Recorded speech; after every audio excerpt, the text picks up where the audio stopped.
አሰላም አለይኩም ወራህመቱላሂ ወበረካቱሁ። እንዴት ናችሁ ቤተሰቦች? ሰላም ናችሁ? አልሐምዱሊላህ። ተጠፋፋን። እንዴት ናችሁ?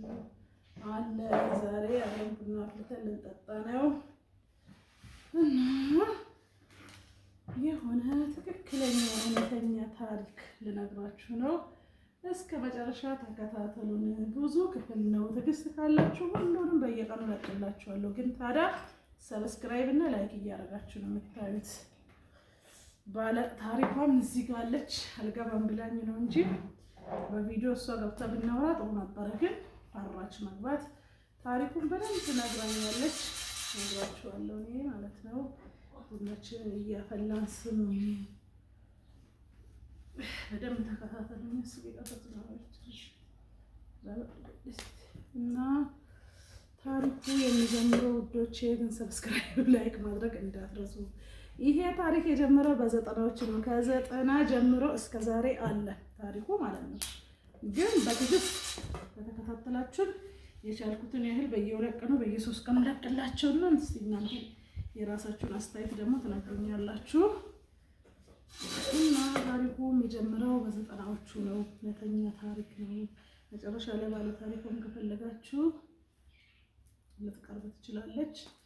በዘጠናዎቹ ነው ታሪክ የጀመረው። 92 እና 93 ገና ታዳጊ ተማሪ ሆና የኤሌመንተሪ ተማሪ ሆና አንዲት ሴት አለች ከቤተሰቦቿ ጋር የምትኖር ማለት ነው።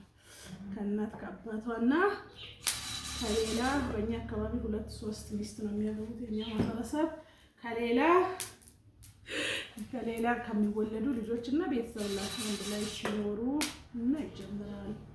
እቺ ባለ ታሪክ ያልኳችሁ ለቤተሰቦቿ አንድ ናት። ወንድምም እህትም የላትም። እናትና አባት ነው በዚህ ጎድ። በዛ ደግሞ ብዙ ልጆች አሉ። የሌላኛው ቤት ማለት ነው ትላልቅ ናቸው። ከሁሉም ታናሽ እቺ ብቸኛዋ የሆነችዋ ሴት ናት።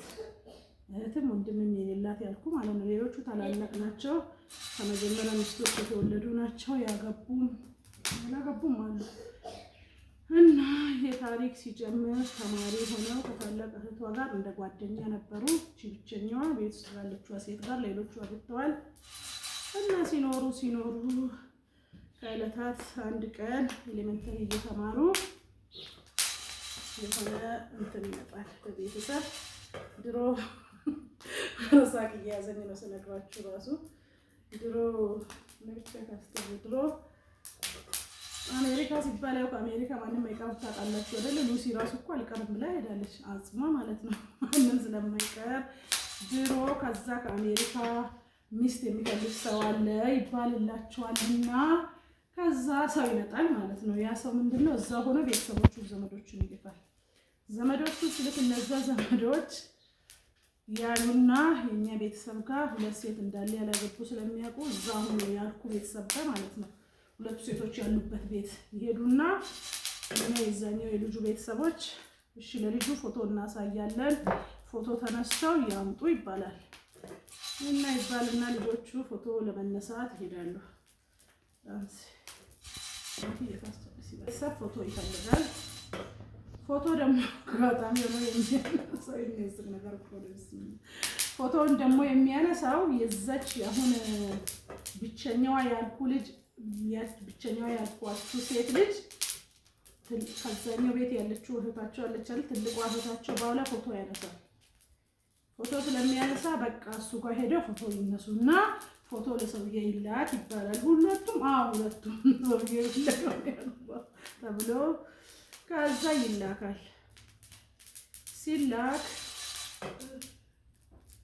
ይላክና እዛ እና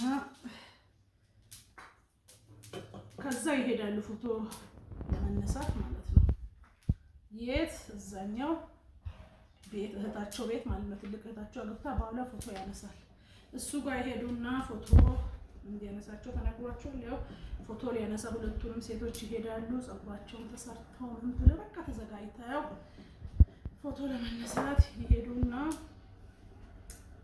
ከዛ ፀጉር ተሰርቷል ብያለሁ። ልብስ እየተቀያየሩ ነው ፎቶ የሚነሱት። ሁለቱም ይነሳሉ። በቃ ያው እቺ የምታውቀው ሌላ ሰው የለም፣ ሌላ ወንድም ወይ እህት ምንም የምታውቀው የለም። እነዚህ ሰዎች በትክክለኛው ቤተሰብ አድርጋ ነው አብራ የምትኖረው ሁሌ እሷ ማለት ነው። እነሱ ምን እንዳሰቡ ባይታወቅም ከዛ ያው እህት ናት ብለው እሷም እነሱም ሳይሉ አብረው ፎቶ ተነሱ። ሁለቱም ይነሳሉ በየለብቻ ልብስ እየተቀያየረ ምን እየተባለ ፎቶ ተነሳን። በቃ አሜሪካ ሄዱ ነው ተብሎ ከሁለቱ አንዱ በቃ ደስታው ምን ብዬ ልንገራችሁ። ፎቶ ተነሱ። ተነስተው ከጨረሱ በኋላ ወደ የቤታቸው ወደ ትምህርታቸው ተመለሱ። ኤሌመንተሪ ነው የሚማሩት ብያለሁ። ገና የ14 15 እድሜ ላይ ትንሿ ያችን 16 ምናምን ትንሽ በሁለት ዓመት ምናምን ተላለጡ ነው።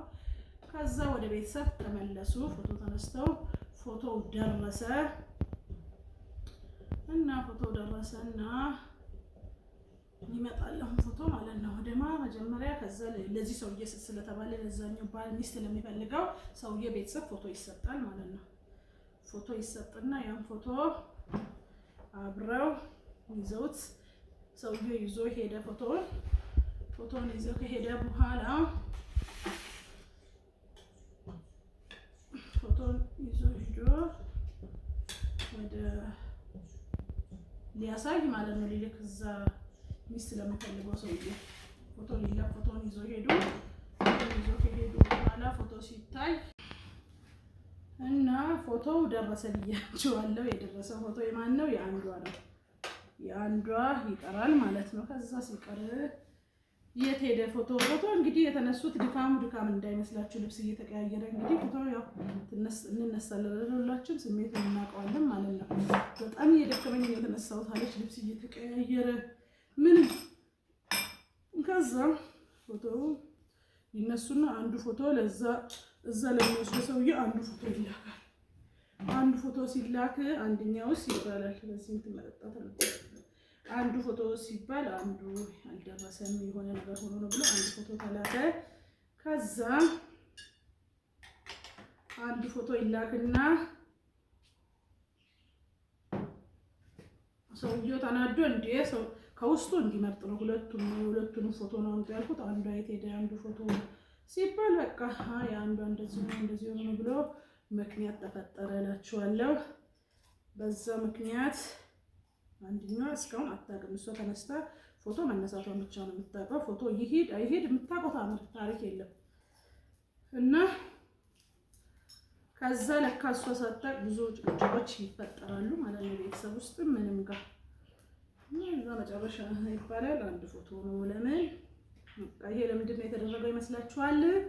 እዚህ ጋር ፎቶን የሚያነሳው አማችም ተቀላቀለ ማለት ነው። ብዙ ጊዜ ያው እኔ የእንትን ቤት ብዙም ያው ደጋፊም አይደለም፣ ግን ምንም ማድረግ አይችልም። 2 እና 3 ቤት ያላቸው ቤተሰብ ያው እንደተቻችሎ መኖር ነው። አሁን እዚህ ጋር እሷ እህት ወንድም ስለሌላት የዛች ሁለተኛዋ ምን ይሆናል ፎቶ የትንሿን ነው የማይልኩ። ለምን ትንሿ እህትም ወንድምም የላትም።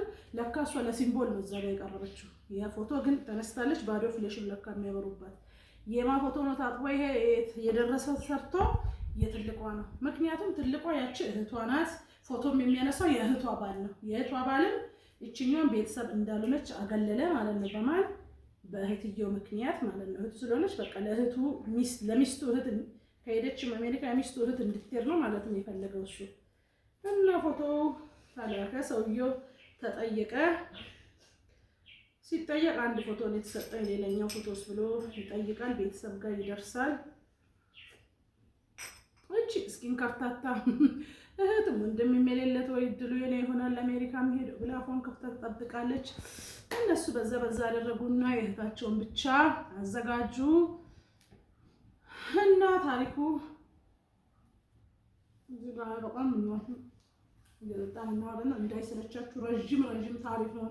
ከ92 ጀምሮ እስካሁን 2017 ያንጋ አልቆም ብዙ ታሪክ ይዞ መጥቷል። በትዕግስት ስሙ፣ ሰብስክራይብ እያደረጋችሁ ከዛ እሷ የምታውቀው ታሪክ የለም። ፎቶ ተልኳል ይባላል። እዛው ለእሷ እንዳሰማ ተደርጎ ይወራል። እሷም መሄድ ያለበት እንዲህ ይባላል። አረ እሷም አይሆንም። ምክንያቱም እሷ ደጋፊ የላትም፣ ወንድም የላትም፣ እህት የላትም፣ አጨብጫቢም የላትም፣ ምንም የላትም። አጨብጫቢ የሚኖርህ ለካ የሆነ የራስ አካል ወይ ወንድም፣ እውነተኛ ወንድም፣ እውነተኛ እህት አጨብጫቢ ሲኖርክ ነው። አጨብጫቢ ከሌላችሁ እንግዲህ በፎቶ ደረጃ ራሱ ፎቶ አይታጠብላችሁ። ምንድነው ፍለሽ ብቻ ነው የሚያበሩላችሁ። ጥሩ ቤተሰብና አጨብጫቢ ላለው ደግሞ ትክክለኛ ፎቶ ያስነሳሉ። ይሄ ነው። ከዛ መጨረሻ ላይ ሰውየውን ፎቶውን ተናዶ ሁለቱንም ይዤ ካለፍኩ አንዱን ይዤ አልሄድም፣ በምርጫ የሚፈልገውን እንዲመርጥ ነው ብሎ ሰውየው ፎቶውን ትቶ ሄደ። ፎቶ ትቶ ከሄደ በኋላ ከዛ አሁንም ሰውየው ያው ስለሚያውቁት እስቲ ቆያችኛዋ እንድትነሳ እናደርጋለን ሲባል በፍጹም ለምንድን ነው የምትነሳው? የምትነሳበት ምክንያት የላትም። እንደዚህ አይነት ዘመኖች አልፈዋል እላችኋለሁ። ከዛ ይቀጥላል። ሰውየው ፎቶውን ይዞ ሄደ ወይ? ከዛስ ምን ሆነ? እሷ ሰማችሁ አልሰማችም ወይ የሚለውን በሚቀጥለው ክፍል ጠብቁኝ። ሰብስክራይብ፣ ሼር፣ ኮሜንት እያደረጋችሁ ጠብቁ። ትንሽ ያላረኩላችሁ እንዳይሰለቻችሁ ነው። ረዘም አድርጌ ካላችሁኝ በኮሜንት እያስረዘምኩ ነግራችኋለሁ። ታሪኩ በጣም ረጅም ስለሆነ ነው፣ እንዳይሰለቻችሁ ነው። እንደራሴ ቁጥሬ ነው ረጅም ነገር መስማት ስለማልወድ እና ብዙ ሰብስክራይብ ፈልጋለሁ፣ ብዙ ላይክ ፈልጋለሁ። ኮሜንት ላይ ረጅም ሁሉም ታሪኩን ማስቀመጥ ሄድም ታያችሁ አስቀምጥላችሁ ረጅም 30-20 ደቂቃ እያደረኩ ነግራችኋለሁ። ከፈለጋችሁ ሰብስክራይብ፣ ሼር፣ ኮሜንት ማድረግ እንዳትረሱ። ሀይ ማሰላማ ታሪኩ የለው ቪዲዮ ነገ ሳይሆን ተነገ ወዲያ ጠብቁ። አንድ ቀን እየዋልኩ ነው የምለቅላችሁ። ቻው ማሰላማ ደህና ነው።